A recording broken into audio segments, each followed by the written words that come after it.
গত 1.5-2 ঘন্টা যাবৎ খুব বড় লেখক মনে হচ্ছিল। এই জন্য যারা আলোচক আছেন সবাইকে অনেক ধন্যবাদ। আপনারা কষ্ট করে আসছেন, সবাইকে ধন্যবাদ। আমার অনেক পরিচিত আমার ঢাকা ইউনিভার্সিটির কলিগরা আছেন, আমার বিচিত্রা লাইফের কলিগরা আছেন, আমার স্ত্রী আছেন, আমার ল ডিপার্টমেন্টের অনেক প্রাক্তন ছাত্র আছেন, আমার ঢাকা ইউনিভার্সিটির কলিগ মোর্শেদ। আমাকে বললাম এত বড় একটা হল নিয়েছে, মোর্শেদ লোক তো হবে না। বলে স্যার ওটা চিন্তা করে না, দরকার লাগে 400 লোক নিয়ে হবে।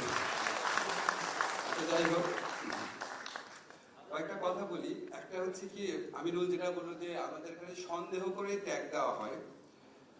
আচ্ছা, আমিনুলের কথা প্রসঙ্গ আগে একটু প্রথম আলো আর প্রথমাকে একটু ধন্যবাদ জানাই। এই উপন্যাসটা যখন আমি লিখে আমার সারাক্ষণ মনে হচ্ছিল এটা কি প্রথম আলোর সংখ্যা ছাপবে কিনা। কারণ একটা সময় ছিল যখন 2009 সনের দিকে আওয়ামী লীগ গভর্নমেন্ট ক্ষমতা আসলো, অনেক কিছু লিখতে পারতাম। একটা লেখা শিরোনাম ছিল দায় নেবেন না প্রধানমন্ত্রী, শেখ হাসিনার নাম উল্লেখ করে লিখতে পারতাম। তারপর সেটা কমা শুরু করলো, কমতে কমতে সেলফ এডিটিং করতাম। প্রত্যেক দিন একটা যুদ্ধের মতো হতো। জাকারিয়া ফোন করে বলছে আসিফ ভাই এটা তো একটু চেঞ্জ করতে হবে। এখন আমি তো এমন কিছু লিখতে পারি না যেটাতে প্রথম আলোর উপর আঘাত আসে, আমার উপর আঘাত আসে, লেখা বন্ধ হয়ে যেটা করা যাবে না।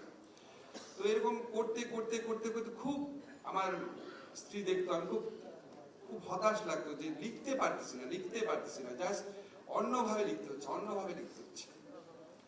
আমি আবু বকর যখন লিখলাম আমার খুবই সন্দেহ লেগেছিল যে আমি অনেক জায়গায় বলতাম এই কথাটা যে শিবির সন্দেহে যে পিটা এটা দেশে কোন আইন আছে। এবং এই কথা বলার জন্য আমার কত ঘনিষ্ঠ বন্ধু যে আমার কত দূরে চলে গেছে এটা পরে বলবো। এটা ছাপবে কিনা সন্দেহ ছিল, তো আমি খুব টেনশনে ছিলাম। চেপেছে তুই একটা শব্দ কিছু কয়েকটা জিনিস চেঞ্জ করতে হয়েছে। নাজিম যেরকম বললো, প্রথম থেকে খেয়াল রেখেছি একটা অলিখিত নিয়ম হয়ে গেছিল বাংলাদেশে, 3টা বিষয়ে কথা বলা যাবে না। একটা হচ্ছে নিয়ম, রুল, একটা হচ্ছে শেখ হাসিনা সম্পর্কে, আর হচ্ছে ভারত সম্পর্কে, আর তৃতীয়টা বললাম না, খুব বিতর্কিত। এই 3টা ব্যাপারে কথা বলা যাবে না। তৃতীয়টা বলতেই পারলাম না, চিন্তা করে। যাই হোক, এখন অনেক কিছু চিন্তা করে লিখতে হবে। তারপর গল্পটা ছাপা হলো। ছাপা হওয়ার পর আমার ইন্টেনশন ছিল যে আমি পুরা ডোজটা ওখানে দিব না, জাস্ট অল্প অল্প লিখেছিলাম। বই করার সময় সম্পূর্ণ ফ্রিডম নিয়ে লিখেছি এবং আমি খুব কৃতজ্ঞ প্রথমার প্রতি।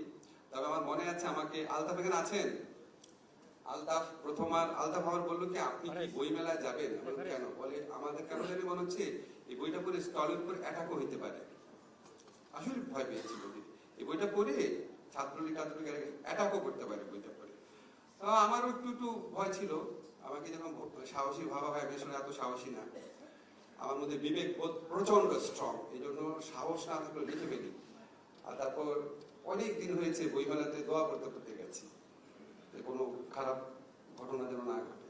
ডিজাইন, এলিগেন্স, বিউটি, সেরা পণ্য সবার জন্য জেভিকো। যাই হোক, এখন আমি একটু প্রসঙ্গে আসি যে আমাকে আমিনুল বললো কি যেটা সন্দেহ করে ট্যাগ দেওয়া হইতো না রে ভাই, জেনে বুঝে ট্যাগ দেওয়া হইতো। আমি ইউনিভার্সিটিতে আছি 35 বছর যাবত, জেনে বুঝে, জানে এই ছেলেটা শিবির না, জানে এই ছেলেটা ছাত্রদল না, তার ল্যাপটপটা নেওয়ার জন্য করা হতো, বিনোদন হিসাবে করা হতো, নিজে আরো বড় লিডার হওয়ার জন্য করা হতো, যা ইচ্ছা যে কোনো কারণে করা হতো, কোনো সন্দেহ নাই, নিশ্চিত ভাবে জানতো শিবির না, তারপর করা হতো, সন্দেহ কোনো ব্যাপার না। এবং এই ব্যাধি, এই 15 বছরের এই সমস্ত ব্যাধি থেকে আমরা এখনো মুক্ত হই নাই। সেকেন্ড কথা হচ্ছে কৌশল। এটা আমার একটা আছে, এটা সত্যি কথা। আমি অনেক আগে থেকে লিখি। আমি ইউনিভার্সিটি 3rd ইয়ারে যখন পড়ি তখন আমি বিচিত্রার কাভার স্টোরি লিখতাম। যারা তখন বিচিত্রা পড়তে তারা জানেন যে কিরকম ব্যাপার। আমাকে দেখে মানুষ হতবাক হয়ে যেত, আমি এত অল্প বয়স্ক ছেলে। আমি তো অনেক বছর যাবত দেখি। আমি সবসময় ফান করে বলি হাসিনা খালেদা যখন পলিটিক্সে আসছে তখন আমি বিচিত্রার কাভার স্টোরি লিখতাম। I know them. আমি অনেক চালাক করে লিখতে পারি। যেমন আপনাদের মনে আছে আমি একটা ফেসবুক স্ট্যাটাস দিয়েছিলাম যে সুষ্ঠু নির্বাচন হলে কাবুল বিমানবন্দরের মতো অবস্থা হবে বাংলাদেশে। তারপর আমার রুমে তালা দেওয়া হলো এবং ঘোষণা দেওয়া হলো আমাকে যেখানে পাওয়া হবে ধাওয়া করা হবে, মারা হবে। তারপরে মামলা দায়ের করতে গেল ডিজিটাল সিকিউরিটি অ্যাক্টে। যে লয়ারের কাছে মামলা দায়ের করতে গেছে সে আবার আমার স্টুডেন্টের বন্ধু। সে আমার পরে বলে স্যার আমি তোকে অবাক হয়ে গেছি, আমরা কিন্তু আওয়ামী লীগের নাম নাই। সুষ্ঠু নির্বাচন হলে কাবুল বিমানবন্দরের মতো অবস্থা হবে। সুষ্ঠু নির্বাচন হলে আওয়ামী লীগ হারবে এটা তো বলা নাই, তুমি ধরে নিলে কেন? তোমাকে বলছে বলে তো মামলা করা যাবে না। তারা অনেকগুলো লয়ারের কাছে ঘোরাঘুরি করেছে, সবাই বুঝেছে আওয়ামী লীগকে বলা হয়েছে। আমার রুমে তালা দিয়েছে, আমাকে যেখানে পাবে ক্যাম্পাসে ধাওয়া করে আমাকে বিতাড়িত করা হবে প্রকাশ্যে বলা হয়েছে, কিন্তু মামলা করতে পারি নাই। আমি তো লয়ের ছাত্র। যাই হোক, আমরা যখন কথা বলতাম খুব কষ্ট লাগতো। ধরেন কোনো টকশোতে যাওয়ার আগে চর্চা করে দিতাম কিভাবে বলবো। এই যে দুঃসহ যন্ত্রণা, এই দুঃসহ যন্ত্রণা থেকে আমরা জুলাই গণঅভ্যুত্থান কালে মুক্তি পেয়েছি। মনে হয় এই ছেলেগুলো আমাদেরকে মানে কি দিয়ে গেল, যারা জীবনটা দিয়ে গেল, যারা বেঁচে আছে তাদের থেকে তো আমরা অনেক পূজা করি, অনেক কিছু বলি, যারা মরে গেছে তাদের মৃত্যুর বিনিময়ে আমাদের কি একটা অসীম একটা ফ্রিডমটা দিয়ে গেল, এটা মনে হয়, এটা আমার বলা প্রয়োজন। আর একটা কথা বলেছেন যে আচ্ছা এই সাহস, যেটা আমাদের ব্যাপারটা আমি একটা খেয়াল করতাম কি আমাদের সোসাইটিতে মানে মানুষ কাপুরুষ হতে এত কাপুরুষ হয়ে যেত, এত কাপুরুষ। একটা ঘটনা বলি, কি একটা দেশে বসবাস করতাম। আমার দুঃখ লাগে, আমি আবারও বলছি, আমার ইউনিভার্সিটি লাইফের সবচেয়ে ঘনিষ্ঠ বন্ধু যে, সে একটা বড় সরকারি কর্মকর্তা হওয়ার পর সে আমার সবচেয়ে ঘনিষ্ঠ বন্ধু ছিল। সে আমার বললো আমি তোকে ফোন করবো না, তুইও করিস না। এবং তার মেয়ের বিয়েতে, যে মেয়েকে আমি ছোটবেলায় কোলে নিয়েছি, তার মেয়ের বিয়েতে আমাকে দাওয়াত দিল না, দাওয়াত দিল আমাদের ক্লাসমেট এক ছাত্রলীগের লিডারকে, যার সাথে কোনো রকম ফ্রেন্ডশিপ কোনোদিন ছিল না। তা আমার কাছে বললো তো আমাকে সে বিয়েতে দাওয়াত দিত, এই জন্য কি তার চাকরি চলে যেত? আসলে তো যেত না, আসলে তো যেত না। আমার এক বন্ধু এখানে আছে, নাম বলবো না, সে একবার আমার সাথে একটা ছবি দিল। ছবি দেওয়ার পর তাকে দুই একটা খারাপ কথা বলা হলো, তুই বেটা জামাতের লোকের সাথে ছবি দিয়েছিস, সাথে সাথে ভয়ে ডিলিট করে দিল। সমস্যা কি? একটা সমালোচনা শুনবে, হাজার হাজার মানুষ আমাকে যা তা লিখে, সো হোয়াট? আমি যদি জানি আমি সত্য পথে আছি, সমস্যা কি? আমি যদি একটা এন্ড অফ দ্য ডে, আমি যখন একা থাকবো, তখন যদি আমার মনে হয় না আমি অন্যায় করি নাই, 1 কোটি মানুষ কি বলতো, তাতে কি আসে যায়? বাংলাদেশে কার সম্পর্কে বলে নাই, জিয়াউর রহমানের মতো মুক্তিযোদ্ধাকে বলছে পাকিস্তানের এজেন্ট। খালেদা একটা বৃদ্ধা মহিলা বলছে সে নাকি মদ খেয়ে লিভার পচিয়ে ফেলেছে। দেশের আরেক এই প্রধানমন্ত্রী তার সম্পর্কে এই ধরনের কথা বলেছে, আরো অনেক নোংরা কথা বলতো, আমাদের মহানবীকে নিয়ে কি কথা বলতো। আপনারা কে কি বলবে, এটার জন্য আপনি এত কাপুরুষ হয়ে যাবেন? আমরা 15 বছর যে এই নারকীয় শাসন সহ্য করেছি, এটার পিছনে আমাদের কালেকটিভ কাপুরুষতাও ছিল। আজকের আসার একটা কথা বলেছে, আপনি দেখবেন ঢাকা ইউনিভার্সিটি কিছু কিছু শিক্ষক ছিল যে কোনো বিপদ আপদে আসতো, এটা একটা খুব ইম্পর্টেন্ট কথা বলেছে, শিবির ট্যাগ লাগতে পারে এই ভয় থাকলে কেউ আসতো না, একমাত্র আমি আসতাম। আমাদের লাস্ট ঘটনাতে এমনকি শোনেন, আপনারা যারা এখানে শিবিরের আছেন বা যারা জামাতের আছেন, আপনাদের ঢাকা বিশ্ববিদ্যালয়ে যারা শিবিরের টিচার ছিল তারাও আসতো না, একজন আসতো না। ঢাকা বিশ্ববিদ্যালয়ে জামাত পন্থী হওয়ার কারণে যারা ভিসি হয়েছেন এখন, প্রত্যেকের তো নাম জানি, একজন আসতো না। এবং যখন আমাদের লাস্ট ঘটনা, রোজার মধ্যে কোরআন শরীফ পড়ানোর অপরাধে কতগুলা ছেলেকে টেনে নিয়ে পিটানো ছাত্রলীগ, আমার ঢাকা ইউনিভার্সিটি ল ডিপার্টমেন্টের ছাত্র, যখন ওরা দাঁড়িয়েছে আমি ওদের সাথে দাঁড়িয়েছি, I was the only teacher. Shifat, তুমি এখানে আছো? শিফাত ছিল সেখানে, আমি একমাত্র শিক্ষক ছিলাম। এত কষ্ট লেগেছে, আমার ডিপার্টমেন্টের ছেলেদেরকে পিটিয়েছে। ঢুকে দেখলাম টিচার্স লাউঞ্জে কয়েকজন গল্প করছে আমার টিচাররা। আমরা তোমাদের লজ্জা লাগে না? তাদের মধ্যে একজন আবার শিবির করতো, খুব বড় পজিশনে আছে এখন, এই 5ই আগস্টের পর বড় পজিশন পেয়েছে, কেউ যেত না ভাই। সেই বলে না, সারা বাংলাদেশের অবস্থা ছিল, কেউ যেত না। এবং আপনি একটা জিনিস জানেন যে শিবিরের বিভিন্ন কারণে বা জঙ্গি বলছে তাদের জন্য আমি কথা বলতাম দেখে, আবার প্রগতিশীল শিক্ষকদের কেউ কেউ আমার সাথে কমফোর্টেবল ফিল করতো না। এই যে আমার কলিগ আছে আমিনুল, জানেন, উনি এখানে আসবে মানে আমি শিবিরের পক্ষে কথা বলি, কত খারাপ। এই জন্য আমার সমস্ত কিছু সম্পর্কে জানে, আমার জীবনযাপন সম্পর্কে জানে, তারপর আমার সাথে একটা মঞ্চ ভাগাভাগি করতে একটু দ্বিধাবোধ করতো।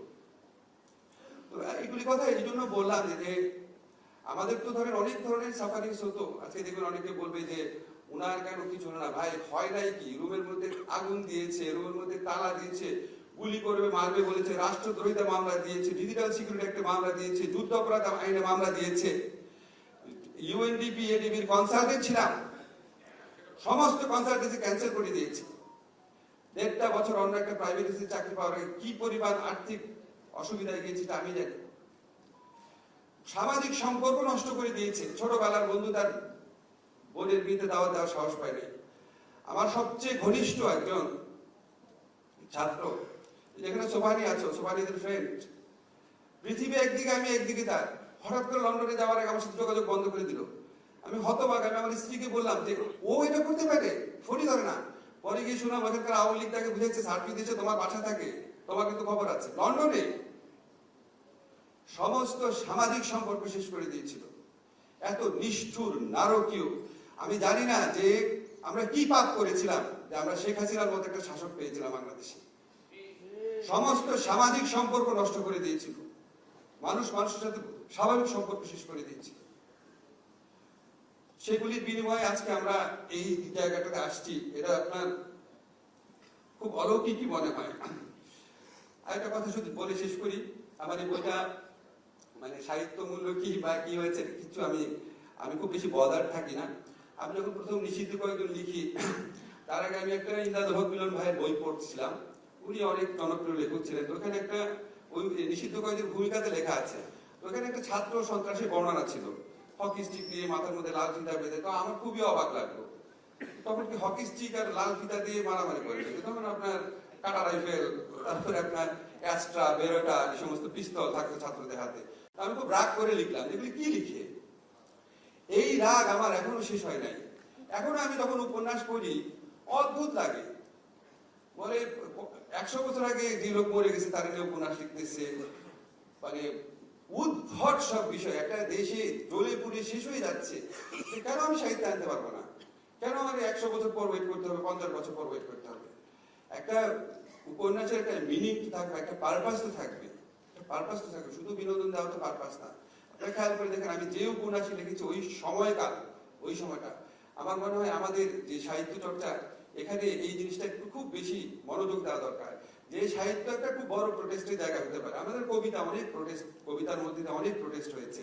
সাহিত্যের মধ্যে দিয়ে প্রোটেস্টটা আমার কাছে মনে কম হয়েছে। আমার পড়াশোনা কম আছে, বাট আমার কাছে মনে হয়েছে অনেস্টলি আমরা এই সাহিত্য চর্চা, গল্প, উপন্যাসের মধ্যে দিয়ে আমাদের প্রতিবাদটা জারি রাখতে পারি। এটা আমাদের করা উচিত। আর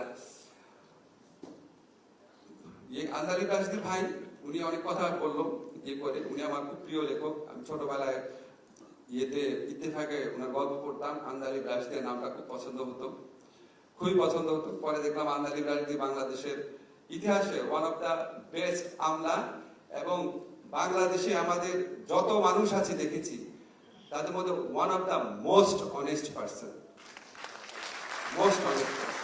দেখেন আজকে উনাকে নিয়েও কত অদ্ভুত কথা শুনেছেন। উনি কোথায় থাকে জানেন? উনি বসিলায় থাকে। উনি বাংলাদেশ সরকারের সবচেয়ে জ্যেষ্ঠ একজন সচিব, সবচেয়ে জ্যেষ্ঠ সচিব। আমি এটা বললাম, বলতে বাধ্য হলাম আর কি। মানে ওনার মতো মানুষ হয়, কি সব কথা বলে দেখেন। তো এটা মনে হয় কি আমরা কি ওই ট্যাগের রাজনীতি থেকে বেরোয় আসছি? আমরা কি এখন আবু বকর রয়ে গেছি না অনেকে? এখন আমরা আবু বকর না, এখন কি আমরা ট্যাগ দেই না? আওয়ামী লীগকে যেই কারণে ঘৃণা করতাম, ট্যাগের রাজনীতি দিয়ে মানুষকে ভিক্টিমাইজ করা, সেটাকে আমরা এখনো করে চলছি না? আমার কাছে শুধু একটাই ক্ষেত্রে মাঝে মাঝে মনে হয়, মাঝে মাঝে খুব দুঃখ লাগে। মনে হয় কি যে নিষ্ঠুরতা, নারকীয়তা, মিথ্যাচার, ট্যাগের রাজনীতি, অশ্লীলতা, যে বৈষম্য, যেগুলির বিরুদ্ধে দাঁড়িয়েছি, সেগুলির থেকে আমাদের অনেক বেটার হইতে হবে না? না হলে এই যে আমাদের ছাত্ররা, তরুণরা মারা গেল, এত মানুষ অঙ্গহানি হলো, তাদের প্রতি চরম অশ্রদ্ধা হবে না? আমরা যদি আওয়ামী লীগ আমলের চেয়ে অনেক বেটার একটা বাংলাদেশ না করতে পারি, তাহলে এই জুলাই গণ অভ্যুত্থান ব্যর্থ হয়ে যাবে। এটা আমাদের মনে রাখতে হবে। আমার কথা শেষ করছি। একটা কথা আপনাদের বলি, আমাকে নাজিমুদ্দিন একটা অসাধারণ কথা বলেছে যে আমি যদি লেখালেখি করতাম খুব ভালো হতো। এই লাইনটা আমার খুবই পছন্দ হয়েছে। পাপড়ি বলেছে আমি কবিতার প্রকৃতির অংশটা ভালো মতো লিখেছি। Thank you very much. কারণ আমার কাছে সত্যি মনে হচ্ছে কিছু একটা জায়গা, সরি নিজের কথা নিজে বলছি, খুব ভালো লিখেছি। লেখার পর মনে হয় ভালো লিখেছি, তখন খুব ভালো লাগে। আমি আপনাদেরকে অনেস্টলি একটা কথা বলি, আমি অনেক বিচিত্র জিনিস জীবনে করেছি। অ্যাক্টিভিজম করেছি, ইউনিভার্সিটি টিচার ছিলাম, জার্নালিস্ট ছিলাম, এখন আবার সরকারি দায়িত্ব পালন করছি। কিন্তু লেখালেখির মধ্যে যে আনন্দ, পৃথিবীতে এই আনন্দের কোনো তুলনা হয় না। আমি আপনাদেরকে বিশ্বাস করতে পারবো, আমি যখন প্রচন্ড স্যাড থাকি, আমি শুয়ে শুয়ে আমার ওয়াইফ হঠাৎ আসে বলে তুমি কি চিন্তা করতেছো? আমি মাঝে মাঝে বলতে লজ্জা লাগে ও এত বড় লেখককে দেখি সে বড় হয়েছে ছোটবেলা থেকে, আমি এটা কিভাবে বলি। আমি আসলে একটা প্লট লিখছিলাম, একজনের কাছে আমি বলছিলাম যে এটা হয়েছে, এবং যখন আমি গল্পে ঢুকতে পারি আমার অনেক দুঃখ চলে যায়, এবং মনে হয় কি যে পৃথিবীতে এর চেয়ে আনন্দময় কিছু হতে পারে না। আপনাদের মানুষের জীবন কত নশ্বর, ক্ষুদ্র, ছোট্ট একটা জীবন, কিন্তু যখন আমরা লিখি আমরা কোথায় চলে যাই, আমরা কত রকম মানুষ হই, আমরা কত রকম জীবনযাপন করি। আমি জানি না মানে একটা লেখকের যে আনন্দ। তো রাজীবদি যখন বলছিল লেখালেখিতে বেশি সময় দিতে পারবো কিনা, আমি কিন্তু মাঝে মাঝে মন খারাপ করে আমার ওয়াইফকে বলি যে এরকম আমার কি কোনোদিন এই জীবন আসবে, আমি কিচ্ছু করতে হবে না, আমার কিচ্ছু চিন্তা করতে হবে না, খালি ঘুমাবো আর লিখবো। তো আমার বলছে অবশ্যই আসবে।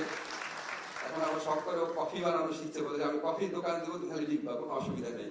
আপনাদের একটা কথা বলি, আমার লেখালেখির মাঝখানে প্রায় 15 বছর গ্যাপ ছিল। আমি যে 15 বছর পর লিখতে পেরেছি এটা আমার স্ত্রীর জন্য।